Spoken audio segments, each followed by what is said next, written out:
Here we are, already up to section 1.4, kind of an introduction by these authors just to kind of throw some blanket ideas at us. And these ideas are going to stay with us for the remainder of the trimester, probably. But now they're going to focus on this new idea, not so new, but called rate of change. Now, we hear a lot about that in terms of slope. You've got rise over run, also referred to as rate of change. But there's different forms. And the author themselves in this section calls it a big idea in this pre-calc stuff, this brand new curriculum. So that means they must lean on it pretty heavy. This is just a general basic introduction to the different types of rates. So here we go. I grabbed a couple of my own examples. So here's one of them, teacher's salary. Well, back in the day when I started, it was 30 grand or so to start. Can you imagine that? But price of gas wasn't $5 a gallon either. But a teacher's salary just goes up in a linear fashion. Every year you get a little bump, little bump, little bump. That wasn't always true. But anyways, let's just say I got a raise every year, or we got a raise every year. You get a linear rate of change. Now, if you're in business and you're trying to make your business click, let's talk real estate, people that try to sell homes, you have to start somewhere. You've sold 0 homes. That means you've made $0. So then you get started, and the number of years you work, you should start selling more and more homes. Eventually you get better and better, and the amount of money you make should reflect how good you are and the experience you've had selling homes. All right, so with that being said, different kind of rate, pretty straightforward rate. Distance equals rate times time. For example, if I go 55 miles an hour for 2 hours, what's the distance? Well, I went 110 miles. So a question like this, Sam drove 32 miles, so there's our distance. So we're going to put that right in there, 32 miles, in 20 minutes. And this is the rate is always miles per hour. So we're gonna translate that into hours. That's 1/3 of an hour. So we're gonna stick that number in for our time. So rate times time is 1/3 of an hour.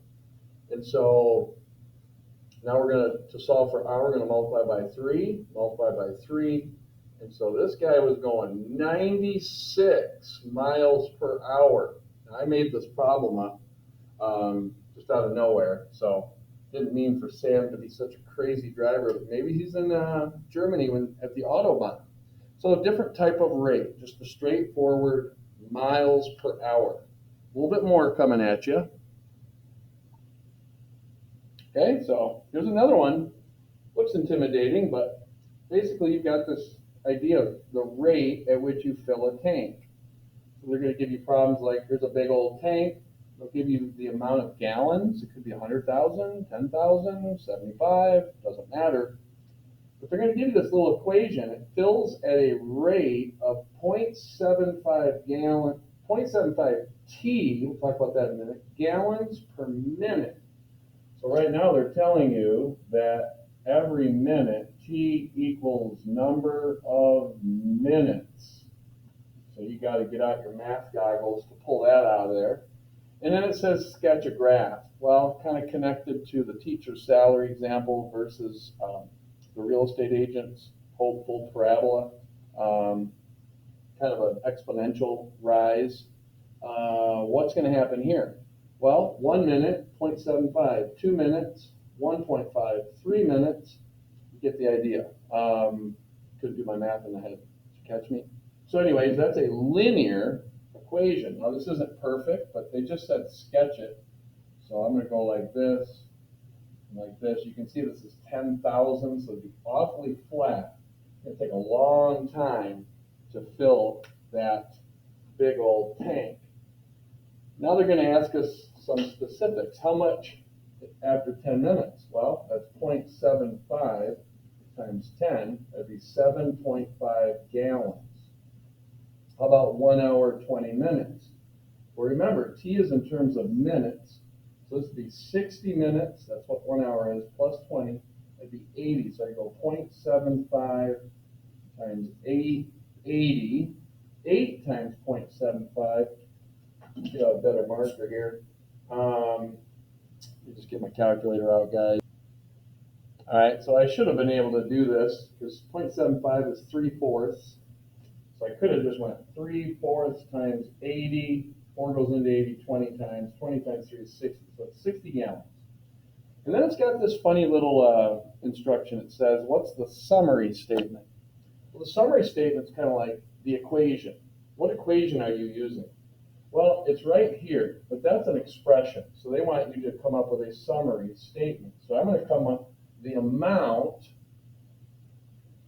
in the tank based on T minutes is going to be 0.75 T.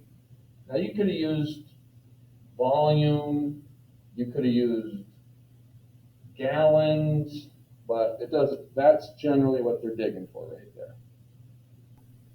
Now we're going to enter into some parabolas, some graphing.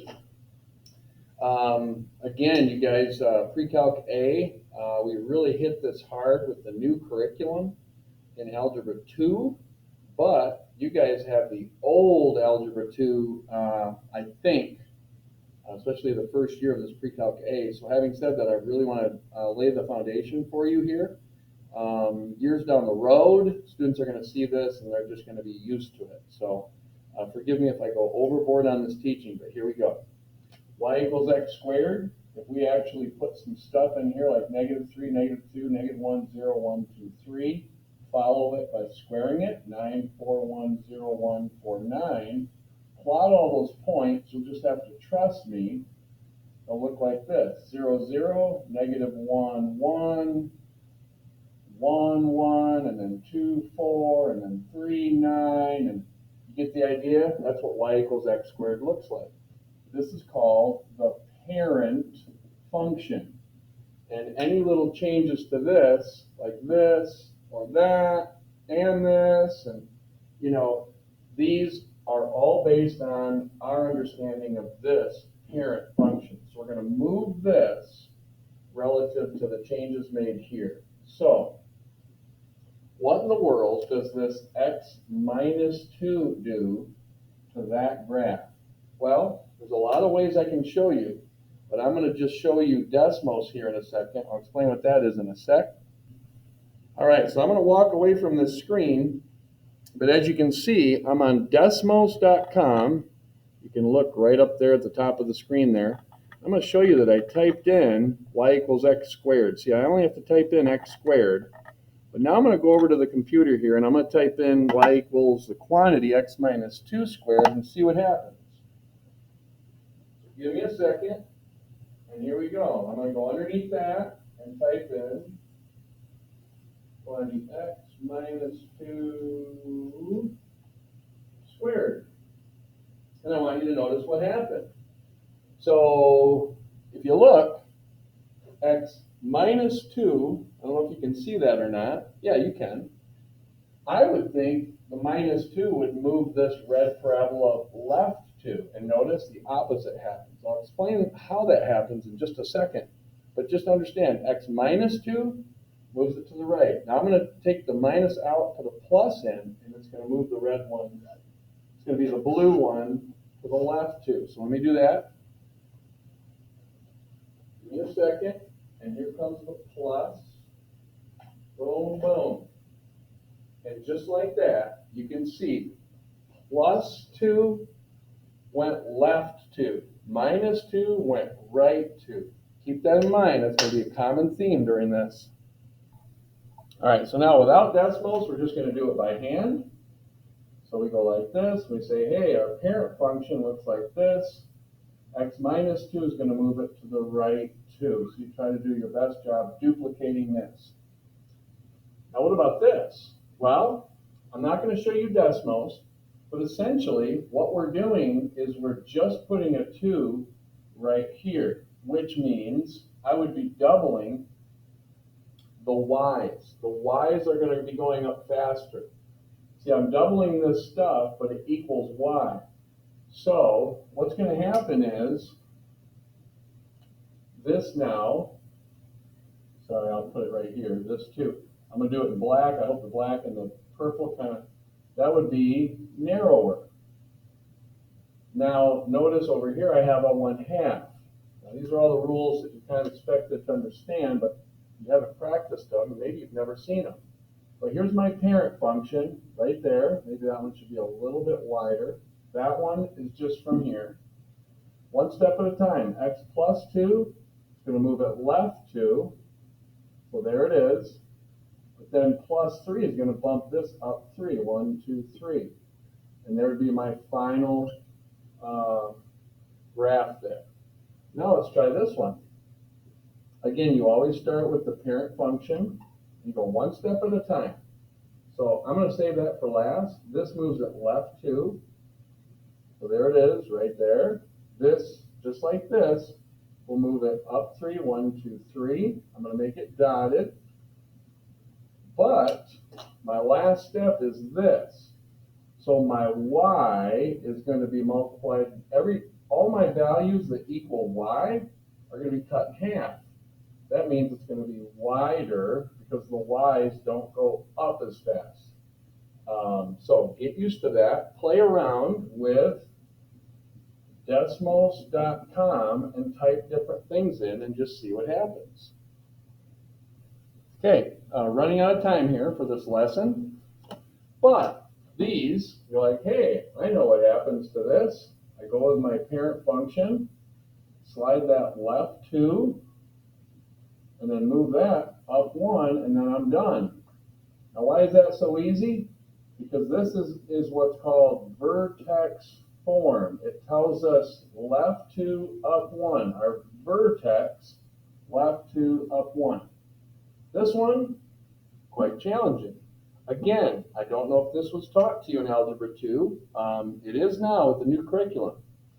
But we're going to have to do something fancy to this, and that is complete the square. If that's a 1, which it is, it makes it quite easy. You take the constant, slide it over, so we go x squared plus 6x plus space plus 10 plus space. Now that equals y. Now what I'm going to do is I'm going to create a perfect square trinomial right here. Take half of that, that's 3, square it, that's 9. But if I add the 9 to the side, I got to go minus 9 here to keep perfect balance. You can't just add 9 to one side and say it's the same thing as what it was. You got to keep it balanced by adding a negative 9. So now this turns into y equals, this is a perfect square trinomial that factors into x plus 3 squared plus 1. Now I can look at this and go, aha, there's my parent function, y equals x squared. Now I got to go left 3, 1, 2, 3, up 1. And there's my new parabola. That's what this one is, which is what this one is. But you had to throw some math magic dust on there, and it's called completing the square. Okay, last portion, last little nugget helping you with your homework. Then they're going to give you some things I call Mr. Nasties. Yes, there's a way to complete the square with this, but I'm going to let you off the hook for now if this isn't a 1. Now remember, the last problem, the coefficient of the squared term was a 1. So all we did was take this constant, move it over, we took half of that and squared it. There's a whole bunch of different steps here, but for now I'm going to let you cheat, because this is telling you, the problem saying, hey, this is the equation explaining the height of a golf ball after a golf ball has been struck. Now I'm going to hit pause, and I'm going to show you what this equation looks like on Desmos. Okay, so I know it's kind of blurry, but I typed it in here. Notice I changed the x's to t's because this whole Desmos program is based on x-axis and y-axis, so it didn't receive the letter t very well. But as you can see, this golf ball goes up and it comes down. When it does that, this is called a maximum point. When it goes down and comes up, that's a minimum point. But they want the height of the golf ball. So is my height 2 or 12? Well, it's got to be 12 because that's my y-axis. So go ahead and use Desmos when in doubt. All right, good luck with your assignment. You could have used Desmos on the previous problem, but I wanted to show you how to complete the square too, because that's a great skill.